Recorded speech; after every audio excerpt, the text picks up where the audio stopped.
Well, hello there. Let's start combining these different rhythms then. So the first one is just 4/16 and then 2/8 notes.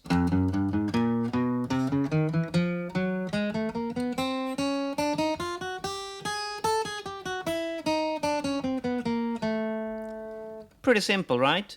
Very, very important that you can do that at many different tempos. Keep increasing it slowly and then big jumps. Go down, go up. Try lots of different tempos and make sure you're perfect to that click. Example 2, much more difficult. 16th notes and triplets.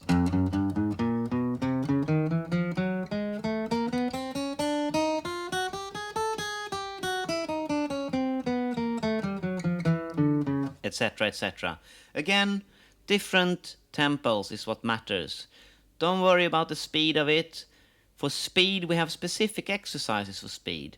This is like reading and timing and playing a rhythm perfectly.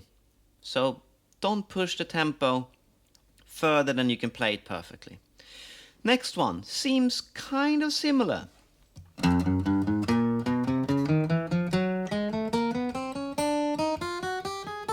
And that's why it's so important to do both example 2 and 3 and 4 as well coming up here and 5, because they are so similar. So when you see them and you're going to play them, they need to be a huge difference to you.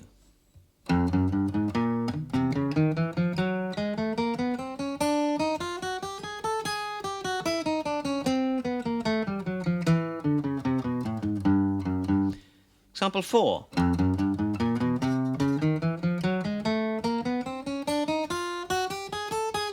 Example 5.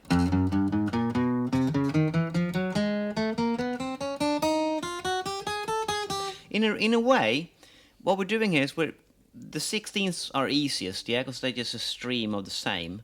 And then we're combining them with all these different other rhythms that you've been practicing so far.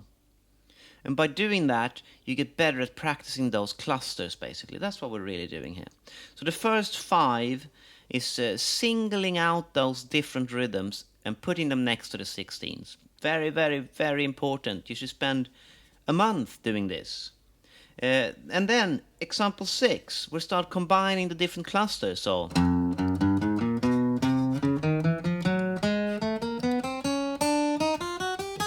it's not too difficult, that. Next one's much harder.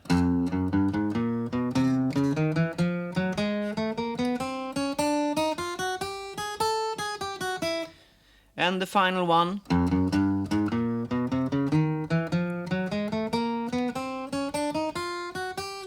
That's the hardest one, really. So make sure you practice, not practice. Practice all of these 8 different combinations of rhythms. To a click, keep changing the tempo. Following this video, you got them all one by one, and you could play along to that. But really, you want to do it on your own, to a click, a couple of times a day, no more than 15 minutes, twice a day. I had students who played this like for 2 hours a day. Really don't do that. They didn't become any good. They just became annoying and annoyed, more importantly. They didn't really like playing guitar after a while. I'm not surprised. This is not great music, is it? So do it because it's going to make you better. It's going to make you better at reading. It's going to make you better at playing in time and perfectly. But then you also got to do music, right? You got to play songs. You got to investigate songs. And this is exercise. It's like going to the gym. And yeah, twice a day, 15 minutes maximum. I think 5 minutes is plenty. It's all about regularity. And when they all feel really easy and good and you're like, well, I can do this now, move on to the next step. I'll see you there.